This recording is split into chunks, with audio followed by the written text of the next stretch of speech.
Hi viewers, ఈరోజు ఆంధ్రప్రదేశ్ పోలీసులను చూస్తే అమ్మయ్య ఇప్పటికైనా మారేదనిపించింది. సీరియస్లీ 2004 ముందు అంటే చంద్రబాబు నాయుడు ఇంకా ఆయన టెన్యూర్ అయిపోయింది అనుకున్న మూమెంట్లో 2004లో మేలో మన వైఎస్ గణేష్ గోల్డ్ తాకట్టులో ఉన్న బంగారాన్ని విడిపించి కొనబడును. సంప్రదించండి 9966561144. చంద్రబాబు నాయుడు ఉన్నప్పుడు అంత స్పీడ్ కానీ ఆ లాయల్టీ కానీ ఎక్కడో ఏదో మిస్ అవుతుంది అబ్బా అనిపించింది. బట్ వైఎస్ రెడ్డి చనిపోయిన తర్వాత కిరణ్ కుమార్ రెడ్డి కొద్ది రోజులు ఉన్నారు, రోసే కొద్ది రోజులు ఉన్నారు. బట్ అతను కిరణ్ కుమార్ రెడ్డి ముఖ్యమంత్రి అయిన తర్వాత ఫుల్ ఫ్రీడమ్ ఇచ్చారు పోలీసులకి. హైదరాబాద్ పాత బస్తీ ఏంటి, రాయలసీమ ఏంటి, త్రూఅవుట్ ఏపీ, ఉమ్మడి ఏపీకి పోలీసులు వచ్చేసి శభాష్ అనిపించారు. చంద్రబాబు నాయుడు పరిపాలన ఎలాగైతే పోలీసులు ఉన్నారో అలా ఇప్పుడు ఉన్నారని చెప్పేసి కిరణ్ కుమార్ రెడ్డి పరిపాలన అనిపించింది. ఇక 2014 రాష్ట్ర విభజన జరిగింది. ఇక్కడ కేసీఆర్ వచ్చేసి ఇక పోలీసుల విషయంలో ఎలా ఉన్నాడు ఏంటి మీకు తెలిసిందే. దాని ఏపీకి సంబంధించేసి అప్పుడు కూడా ఏపీ పోలీసులు అంటే సూపర్ అనిపించారు 2014 నుంచి 2019 మధ్య. ఇక 2019లో జగన్మోహన్ రెడ్డి సీఎం అయిన తర్వాత అంతకుముందే వైజాగ్ ఎయిర్పోర్ట్లు అన్నాడు కదా, కాబోయే సీఎం నేను రేపు వచ్చాక ఏం చేస్తాం చూడండి, అదని ఇదని హడావుడి చేశాడు. ముఖ్యమంత్రి అయిన తర్వాత మనిషి ఆల్మోస్ట్ అదే ప్రూవ్ చేశాడు. ఏమని, నేను ముఖ్యమంత్రిని, నేను చెప్పింది చేయాలి, రూల్స్ రాజ్యాంగం ఇవన్నీ అనవసరం మీకు అన్నట్టు చేశాడు. ఆయన చెప్పింది చేయటం ద్వారా పోలీసులు వచ్చేసి ఏమన్నరా అన్న ఫీలింగ్ జగన్కి వచ్చేసింది. దానివల్ల ఏమైంది, ఇప్పుడు అధికారం పోయినా ప్రతిపక్ష హోదా లేకపోయినా పోలీసుల్ని ఆల్మోస్ట్ అలాగే చూస్తున్నాడంటే అంతకుమించి దారుణంగా చూశాడు.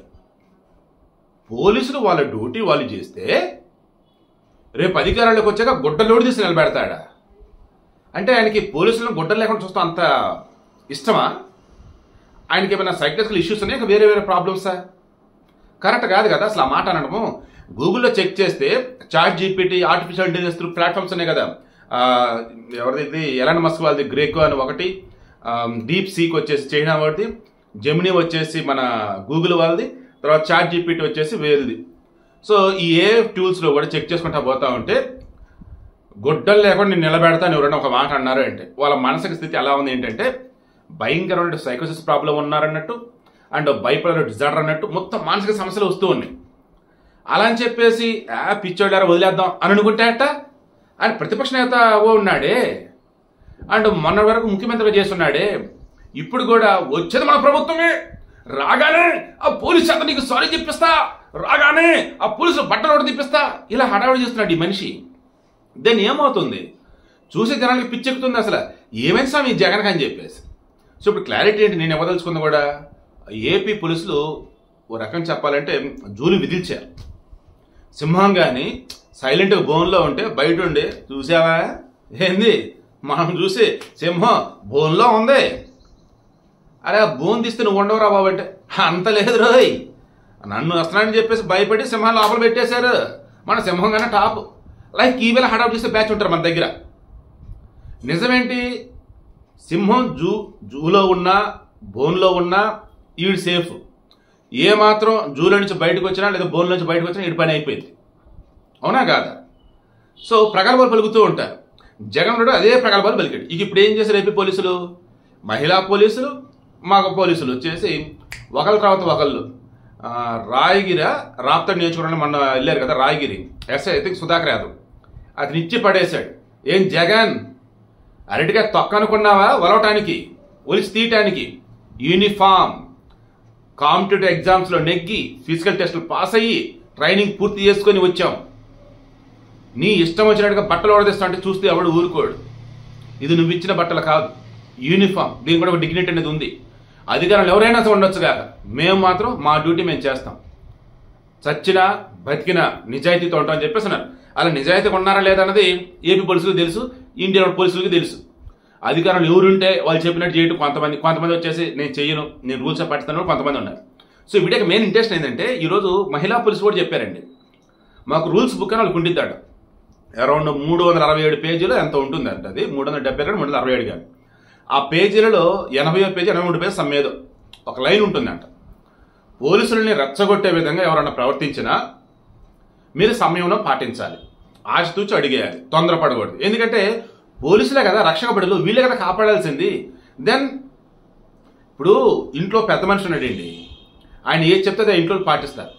ఇంట్లో పిల్లకాయలు ఉన్నారు, నిబ్బగాలు నిబ్బిగాలు ఉన్నారు, ఆడ దగ్గర ఎది పడితే అది వాగుతున్నారు. ఆ పెద్దని కూడా వీళ్ళ తగ్గట్టుగా రెస్పాండ్ అయ్యనుకోండి, వీళ్ళకి తగ్గట్టు వాగినా వీళ్ళకి తగ్గట్టుగా హడావుడి చేసినా చూసే వాళ్ళకి ఏమైంది, అరే ఏంద్ర ఫ్యామిలీ అంతా ఎలా ఉందరా అంటారు.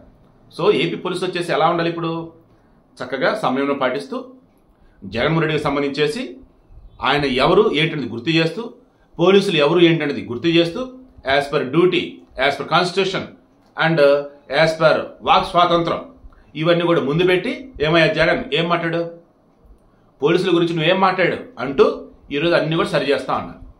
ఆ ఏపీ పోలీస్ సంక్షేమ సంఘం, ఏపీ పోలీస్ సంఘం ఐ థింక్ గతంలో జగన్మోహన్ రెడ్డి అధికారంలో ఉన్నప్పుడు ఆయన మెప్పు పొందామని చెప్పేసి ఓవర్ యాక్షన్ చేశాడు. ఐ థింక్ అతను అనుకుంటా మరి. ఆ తర్వాత గవర్నమెంట్ మార్గానికి క్షమాపణ చెప్పాడు, జగన్ ఆ రకంగా చెప్పించాడు అదని ఇదని. సో ఇప్పుడు అతను పెడితే శ్రీనివాసరావు మరి ఎవరు ఆయన వచ్చి ఏమన్నాడు, తప్పు చేస్తున్నాం జగన్, పోలీసులు వాళ్ళంటే కరెక్ట్ కాదు అంటూ వేరే మహిళా పోలీసులు వచ్చారు. అసలు పోలీసుల్లో ఆడామాగా ఉంటారని తేడా తెలియదా, ఏం మాట్లాడుతున్నారు అసలు ఈ మనిషి? దేని కూడా ఒక లిమిట్ అనేది ఉంటుంది. మేము చూస్తూ ఉన్నాం అనుకోవద్దు, మాకు తగ్గట్టుగానే మేము రూల్స్ అనేవి ఉన్నాయి కదా, వాటిని ఫాలో అవుతున్నాం. వన్స్ లిమిట్స్ క్రాస్ చేసాడు అన్నప్పుడు ఇక ఊరుకునేది లేదన్నారు. శిశుపాలుడు ఉన్నాడు కదా, అతను కూడా 100 తప్పులు అయ్యి అవడం ఆలస్యం విష్ణు చక్రతో తల లేపి అవతల పడేస్తాడు. వాళ్ళు ఇప్పుడు జగన్కి సంబంధించి ఖచ్చితంగా లిమిట్ క్రాస్ చేసే సందర్భం వస్తుంది. ఎందుకంటే అతను సైకలాజికల్గా తేడాగానే ఉన్నాడు నాకు అనిపిస్తున్న ప్రకారం. ఆ మాటలు, ఆ విధానం నాకు మొత్తం తేడా కొడుతుంది. సో అప్పుడు ఏమవుతుంది, లిమిట్స్ క్రాస్ చేస్తాడు. ఇక అప్పుడు పోలీసులు తీసుకెళ్ళి లోపలైతే ఖాయం. అది మాత్రం త్వరలో జరిగిద్దని నాకైతే అనిపిస్తా ఉంది. జగన్ గారు ఇప్పటికైనా సరే మీరు ఒక మాజీ ముఖ్యమంత్రి విషయం గుర్తుపెట్టుకోండి. పోలీసులకు సంబంధించి ఏ మాత్రం గౌరవం తగ్గింది సొసైటీలు అంటే సమాజం అల్లకొల్లమైంది. కాబట్టి పోలీసుల గౌరవం పెంచేలాగా మీ మాటలు ఉండాలి తప్ప పోలీసులని యొక్క పరువు తీసేలాగో లేదన్నప్పుడు మీకున్నటువంటి ఆ సైకలాజికల్ ప్రాబ్లమ్స్ చూపించుకునేలాగో మీ మాటలు కనుక ఉంటే అందరికీ ఇబ్బంది.